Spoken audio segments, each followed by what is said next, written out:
The sun was brutal that morning in Ouagadougou, scorching the pavement and baking the city under its unforgiving glare. People moved with purpose, the kind of pace that came from living in a place where time didn't wait and the world rarely forgave. In the heart of the bustling capital, a small roadside cafe served as a melting pot for the rich, the struggling, and the ones in between. And that's where it all began.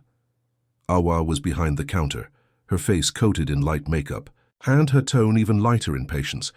She was beautiful in the way a fire is, unpredictable, dazzling, and always a little too hot to touch. Her sharp tongue was legendary in the neighborhood, and though she didn't own the cafe, she ran it like she did. If you came in flashing fake importance, you'd be put in your place before your coffee even cooled. So when a man walked in, one afternoon wearing dusty jeans, an old grey shirt and sandals, looking like someone who had just climbed off a broken-down bus, Awa barely gave him a second glance. He greeted her politely in French, asked for water and coffee, and sat by the window like he had all the time in the world. Awa rolled her eyes. Another wanderer with no money, she thought. Probably one of those street preachers or a failed teacher, trying to write a book no one would ever read. Water is free. Coffee you pay now, she snapped, not even turning to look at him properly. Her voice cut through the quiet hum of the cafe. The man looked up, smiling gently. Of course. I'll pay when I leave. She narrowed her eyes and tossed a cloth over her shoulder. That's not how it works here. You drink, you pay before. Otherwise, go to the mosque and ask for charity there. A couple of customers nearby chuckled quietly. One of them even whispered, That's Awa for you, nobody's safe. But the man didn't get angry, he didn't shout or threaten, he just smiled, nodded and stood up. No problem, mademoiselle, I'll find another place. He walked, out slowly with a calm that almost felt rehearsed, and that should have been the end of it. Just another day, another customer turned away. But something strange happened a few minutes later. A black SUV with diplomatic plates pulled up in front of the cafe. 4 soldiers stepped out, rifles slung across their chests, eyes scanning the street like hawks. Then a second car rolled up, cleaner, sleeker, the kind of car that didn't belong on a dusty road, and out stepped the same man from earlier, only this time he wasn't just a man. He was the man, Ibrahim Traore, president of Burkina Faso. Leader of the country, the same man Awa had dismissed like a beggar. The room froze.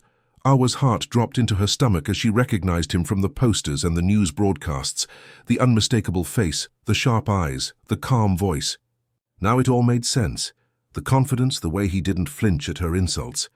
He wasn't just used to power, he wore it like a second skin. He walked back inside the cafe, soldiers flanking the entrance. Everyone stood. Awa's lips trembled as she opened her mouth, but nothing came out. Her sass, her attitude, gone. In its place was a shaky fear she'd never felt before. Ibrahim looked her dead in the eyes, that same calm smile on his face. Now, he said quietly, do I pay before or after the coffee? Silence gripped the room like a chokehold. The clink of a spoon dropping in a nearby teacup echoed like a gunshot. Awa stood there, her mouth parted, her breath caught halfway, in her throat. The man she'd just called a beggar now stood in her cafe, surrounded by armed guards, calmly asking if he should pay for his coffee before or after. Her pride, once sharp as a blade, had turned into a dull, shivering mess. I'm sorry, monsieur. I didn't know, she stammered, voice barely a whisper. Ibrahim stepped closer, not unkind, not threatening, just present, with the kind of energy that could silence a crowd without raising a hand. He glanced around at the others in the cafe who were now standing like statues, too afraid to breathe. I believe you, he said softly. But why does respect depend on who someone is? The words hung in the air like smoke, heavy, uncomfortable. True, sir. Awa's legs felt weak. She wanted to vanish, just fade out of that cafe and disappear into the streets, into a life before this moment ever happened. Please, she mumbled, forgive me. He sighed, not in anger, but like a man who had seen too many people like her, and maybe even understood her in some way. What if I wasn't the president? He asked. Would you have still chased me out like a dog? Awa had no answer. Shame is loud in the heart, but quiet on the tongue. Ibrahim turned to one of his guards and nodded. The man reached into the SUV and returned with a small envelope, thick with cash. "Give this to the cafe owner," Ibrahim said. "You have good coffee, and I like to invest in small businesses." Awa's eyes widened. It wasn't a punishment, it was mercy. Worse than humiliation was the grace she didn't deserve. She couldn't handle it. "Please, Monsieur President, I don't want the money, I didn't know—" "I know," he cut in gently, holding her gaze. "But your ignorance shouldn't be the reason you treat someone poorly. That's where the rot begins." Then he turned to leave, simple as that. No revenge, no public embarrassment. Just a lesson, served cold like the untouched coffee still sitting in the mug near the window. As he stepped outside, the silence in the room broke all at once. Chairs shifted, whispers flew, a waitress dropped her tray. Everyone had seen it. Everyone would talk about it. By evening, the story would be all over the city, and Awa. She just stood there, broken in ways she couldn't explain. Her entire personality, the pride, the sarcasm, the confidence, now felt like a mask she had worn too long. One of the younger girls working at the cafe, Aisatu, came up beside her. "He didn't even get angry," she whispered. "Imagine if he did." Awa nodded slowly, finally turning her head toward the door. "That's what scares me the most." But the day wasn't done, not even close, because later that night, as Awa sat alone at the back of the cafe trying to collect her thoughts, her phone buzzed. A new message. "You have been summoned to the presidential palace for a meeting tomorrow at 9 a.m. Her hands trembled. It was far from over. She didn't sleep that night. Awa lay in bed with her eyes wide open, staring at the cracked ceiling of her modest apartment. The shadows seemed louder than usual. Every gust of wind felt like a whisper. Of consequence. Her phone sat on the nightstand, the message glowing like a warning. The presidential palace. 9 a.m. No reason given, no instructions. Just that. Her mind raced in every direction. Punishment? Arrest? Maybe they'd make her sign a statement. Or worse, maybe the president had changed his mind. Maybe he wanted to make an example of her after all. Her hands shook as she tried to get dressed. In the morning, she wore her cleanest clothes, a long navy dress and a matching headscarf. Simple, respectful, and quiet. Everything she hadn't been the day before. By 8:30, she stood at the gates of the presidential palace, sweating under the weight of her nerves and the rising sun. The soldiers didn't speak when they saw her. One of them just checked her ID, radioed something in a clipped tone, then waved her in. She walked through the gates like she was entering another world. Lush gardens, marble columns, and armed guards standing as still as statues. She had never felt smaller in her life. A tall woman in a blue suit approached. "Madame Awa?" "Yes," she whispered. "Follow me. His Excellency is expecting you." They walked through a long corridor with polished floors and high ceilings that made every step echo like judgment. Awa's breath felt stuck in her chest. Every part of her screamed to turn around, but her legs kept moving. She'd crossed a line, and now she had to live on the other side of it. Finally, the woman opened a large wooden door and gestured inside. "Wait here. He will be with you shortly." The room was not what she expected. It was warm, soft lighting, shelves filled with books, some in French, others in native languages, a desk in the corner, and 2 leather chairs facing a low table with tea already poured. And then he entered. Not with guards, not with fanfare. Just him, Ibrahim Traore, in a white shirt, no tie, sleeves rolled up. Calm, as if yesterday had been just another Tuesday for him. "Good morning, Awa," he said, motioning for her to sit. She hesitated, then sat on the edge of the chair, stiff as a board. "Good morning, Mr. President," she replied. He sat opposite her and picked up his tea. "You look terrified." She didn't respond. What could she say? That she felt like the ground under her feet had disappeared. He continued. "You're not in trouble. Let's start there." She let out a shaky breath but didn't relax. "Not yet. I asked you here because yesterday reminded me of something important. Power is invisible until it's tested. You treated me like a nobody, and it hurt, not because I'm president, but because it made me think of all the others, who are treated that way every single day and have no voice, no platform, no second chance. Awa looked up, guilt swimming in her eyes. I judged you by your clothes. I was wrong. You weren't alone. That cafe was full of people who laughed when you insulted me. The sickness isn't just yours, it's everywhere. She swallowed hard. So, why did you bring me here? Ibrahim leaned forward. Because I want to do something different, something bold. I want you to tell your story, honestly, on national TV. Not to shame you, but to wake people up, to show them what we've become.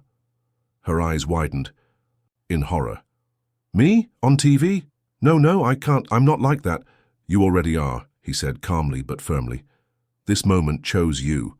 Now what you do with it is up to you. She looked down at her trembling hands.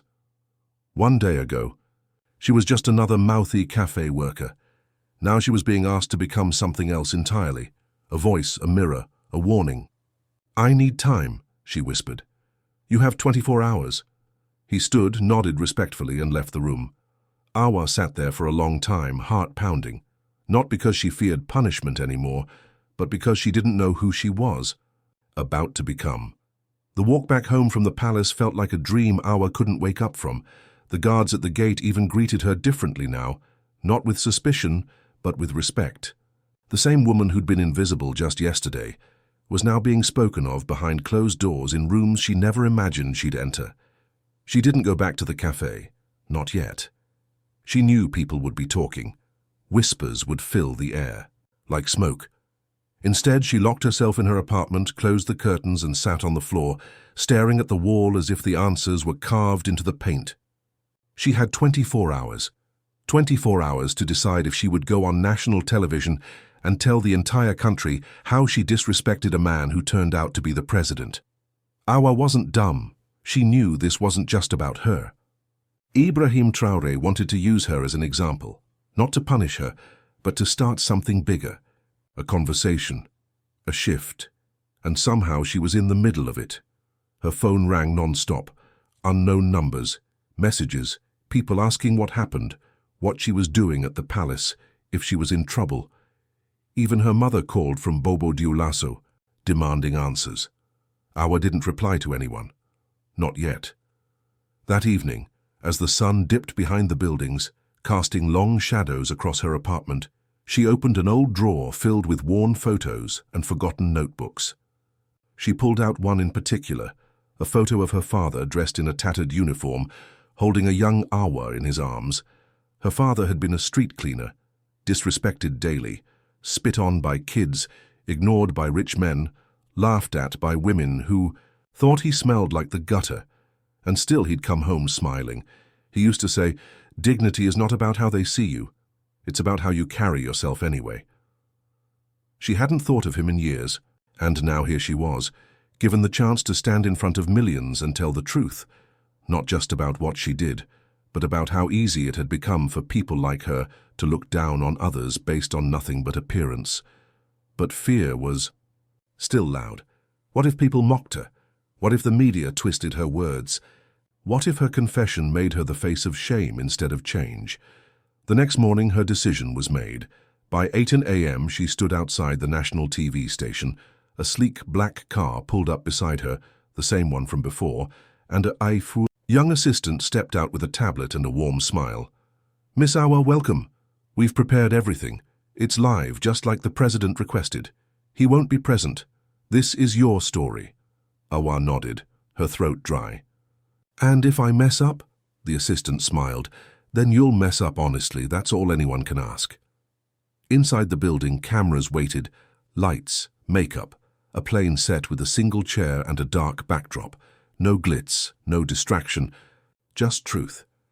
As she was fitted with a mic, the producer counted down 3, 2, 1.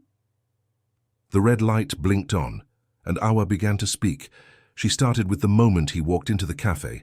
She didn't sugarcoat it. She told the truth, about the judgment, the sarcasm, the disrespect. She talked about how quick People are to assume how deeply people rely on appearances to measure worth. She admitted her guilt. She even laughed nervously at her own ignorance. And then she said something that made the entire country pause. If he wasn't the president, would any of you care what I said to him? Or would you be laughing too? The broadcast went viral. Within minutes, social media exploded. The video was clipped, reposted, debated. Some called her brave. Others called her shameless. Some accused the president of using her for publicity. Others praised his humility. But no one was silent. Even the cafe, once a forgotten corner of the city, was now swarmed with reporters and curious strangers. And Awa. She walked out of that studio not as the same woman who had gone in, but she had no idea what storm was waiting for her next. The morning after the broadcast, Awa woke to chaos. Her phone was nearly dead from non-stop buzzing. Hundreds of messages, some calling her brave, others dragging her through the dirt. Social media was split in two like a cracked plate. She was trending across platforms. Awa Speaks, Cafe Incident, The Respect Before Rank, and also Shame on Awa, Ibrahim Traore Stunt, and worse. She couldn't even scroll past 3 comments without her stomach turning. She's just doing this for clout. Nobody's that remorseful. Imagine if he was a regular man. She wouldn't care. She still wouldn't. She said what many of us think: the president set her up. It takes guts to admit that on live TV. Respect. She closed the apps. None of it felt real. Or maybe it felt too real. The world was screaming her name, and all she wanted was to go back to serving coffee in silence. She stayed inside all day. The streets outside her apartment were louder than usual, people talking, debating, some even shouting. The city had taken her story and run with it, each person twisting it to fit their narrative. And then came the media requests, TV anchors, bloggers, podcasters. Even foreign journalists wanted to interview her. Some called her the voice of the ordinary. Others labeled her the face of internalized classism. Her story had sparked conversations far beyond Burkina Faso. Suddenly, she wasn't just Awa the cafe girl anymore. She was a symbol, an argument, a meme. By evening, she sat in the corner of her room, knees tucked to her chest. She didn't feel powerful. She didn't feel seen. She felt naked. Then her phone rang. The name on the screen made her flinch. Mama. She hesitated before answering. Awa, her mother's voice cracked, worn from years of holding families together. What have you done? I don't know, Awa whispered. I heard you on the radio. People here are laughing. Some are angry. They're saying you embarrassed yourself. Awa closed her eyes. Maybe I did. There was a long silence. Then her mother said something unexpected. But you said what many of us think. We've all judged a man by his shoes. Maybe now people will think twice. Maybe now they'll see people differently. It wasn't approval, but it wasn't rejection either. It was complicated, honest, just like everything else now. The call ended quietly, and Awa was left with one clear thought. This wasn't about her anymore. It never really was. Later that night, she received another message. This time it wasn't from a journalist or a troll. It was from Ibrahim Traore himself. You shook the tree. Now we'll see who falls out of it. Are you still standing? She stared at the words, unsure whether to laugh or cry. Was she standing? Yes, but barely. The following morning, something changed again. The Ministry of Information released a statement confirming a new government initiative, the Dignity Project, a national campaign to promote equal treatment regardless of class, appearance, or status. Guess who they asked to be the public face? Awa. Yes, her. The same woman who couldn't look the president in the eyes 2 days ago was now being invited to speak at schools, civic centres, even in front of Parliament, if she agreed. And the backlash, it grew. She's not qualified. She insulted a man in public, and now she's being rewarded. This is politics, not redemption. People wanted a villain or a hero, but Awa, she was neither. She was just a woman who made a mistake and then told the truth about it. And now she had to decide what to do with the unwanted power she'd been handed. Was she ready? She didn't know. But she had one more meeting left. This time it wasn't at the palace. It was with a stranger from her past, someone who had watched the broadcast, someone who had once been the target of her scorn, long before Ibrahim ever walked into her cafe. He was waiting for her now, and he wasn't coming to forgive her. The man was already waiting when Awa arrived at the small restaurant on the edge of town. It wasn't a place for cameras or crowds, just a quiet spot where people could be forgotten for a while. She recognized him the second she stepped inside, though his face had hardened, like life had carved new lines into it. His name was Musa.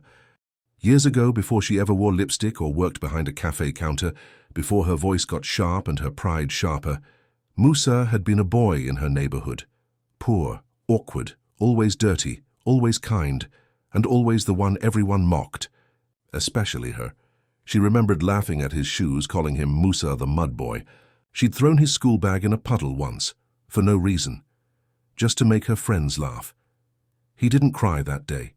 He just picked it up and walked away, quietly, like he had learned long ago that no one would defend him.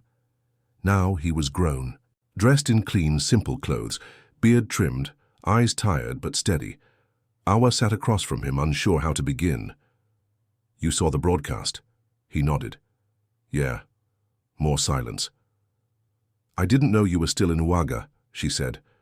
"I moved away for years. Work brought me back. I saw your face on every screen. At first I didn't even believe it was you. I didn't expect to become anything," she whispered. "Not like this." Musa tilted his head. "You know why I called you?" She shook her head. "Because you said something real on TV, and I wanted to look in your eyes and see if it was just for show." Awa blinked, stung by the words. It wasn't. He leaned back, arms folded. "Then let me tell you something real too. I forgave you years ago. Not because you asked, you never did. I forgave you because if I didn't, I was going to carry that weight forever, and life already gave me too much to carry." She lowered her head. "But," he continued, "you're not a victim, Awa. Don't let this country paint you like one. You climbed on stage, yes, but you did it after shoving someone off it. Don't forget that." Awa nodded slowly, the truth cut sharper, when it came from someone who had actually bled because of you. "I'm sorry, Musa," she said, voice low, eyes stinging. "For everything." "I know," he said, "but don't apologize just to check a box. Live different.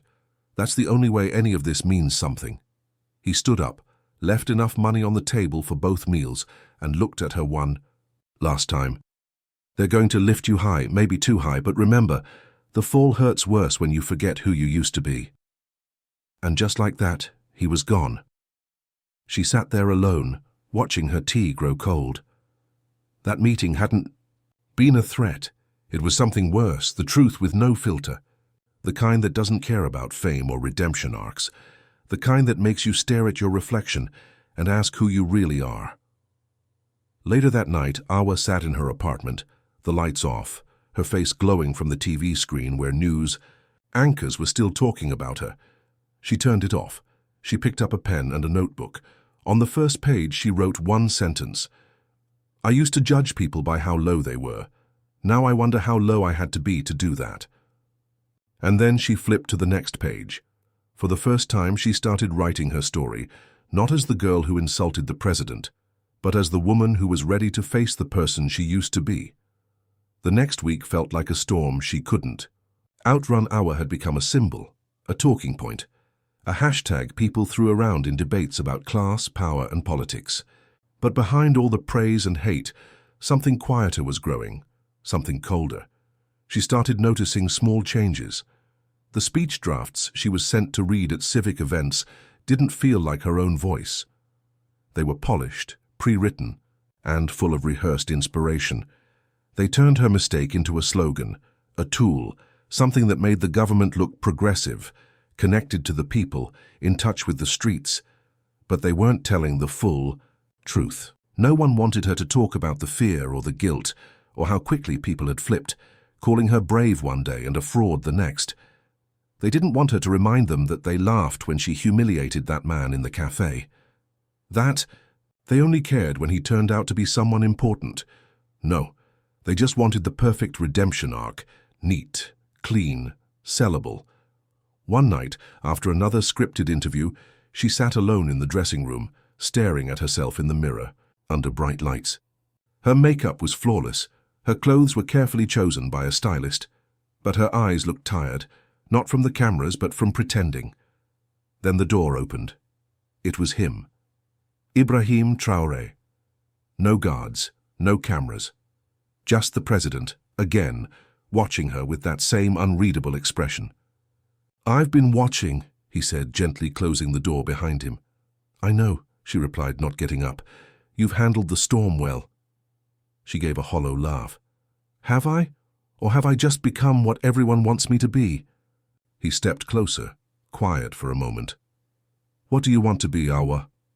She looked up at him, the words spilling before she could stop them. "I want to stop being a puppet." That made him pause. "I thought I was helping," he said. Almost to himself. "You did," she replied. "At first. You showed the country how quick we are to judge, but now they're using me to pretend the problem is fixed, like one televised apology erased a whole system of disrespect." He studied her carefully. "Then speak. Say what you want to say." "They won't let me. I'm the president, Awa. And you're still just a man in a dusty shirt when people don't recognize you," she said. "You know how they really are." He smiled faintly. "Yes, I do." Awa stood, finally facing him properly. "Then let me speak, my words. No edits, no scripts, let me say the truth on the same stage they've used to sell a lie." The moment hung in the air, then he nodded once. "All right, I'll make it happen." 3 days later, she stood on a national stage again. But this time no one had touched her speech. No stylists, no branding, no handlers. Just Awa in her own clothes with her notebook in hand. The country tuned in, expecting another polished story. What they got was raw.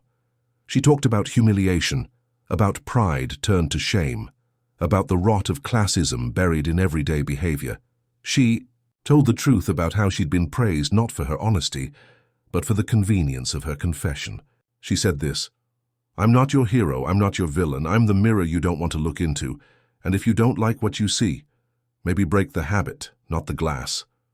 She didn't ask for forgiveness. She demanded change. The room went silent. And in the quiet, a single pair of hands clapped, then another. Then the whole audience stood.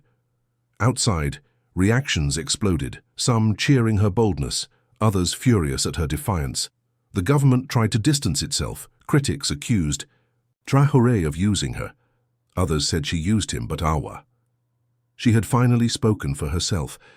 She went home that night with no cameras following her, and for the first time in weeks, she slept deeply, because the storm had passed.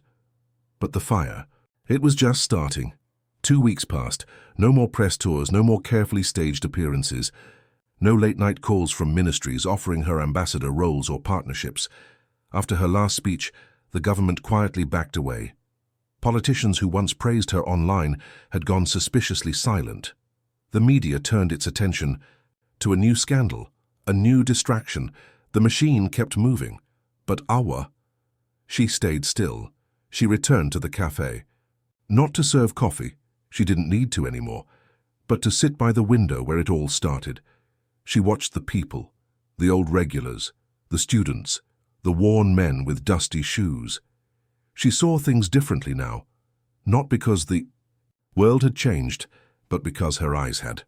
One morning, a young girl came up to her table.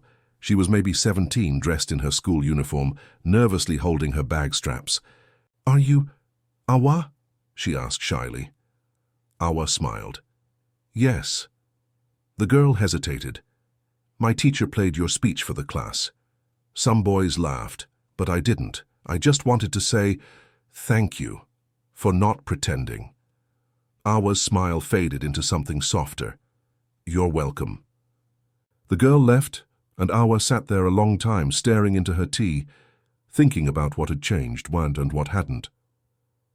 Later that evening, she received one final message from Ibrahim Traore. You did what even leaders struggle to do. You told an ugly truth and stood beside it. You have my respect, not as a symbol, as a person. She didn't reply. Not because she was angry, not because she didn't care, but because some things don't need applause. Instead, she opened her notebook, now worn at the edges, pages scribbled with thoughts, memories, quotes. And on the last page she wrote, "They tried to turn my shame into their campaign. I turned it into a lesson. Not for them, for me." She never went back to being the Awa who snapped at customers, who judged by appearance, who let ego lead. That version of her had died the moment Ibrahim Traore walked into her cafe. In her place stood a woman who didn't ask for forgiveness from the world anymore, only from the people she'd hurt, and sometimes even that had to be enough. In time, the city forgot her name, but in pockets, schools, markets, street corners, her story lingered.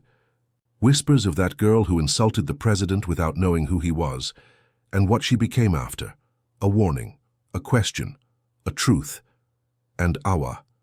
She lived quietly, honestly. Because once you've looked in the mirror and faced what you see, you don't need the world's approval. You just need to make sure the person looking back wouldn't be ashamed of you anymore.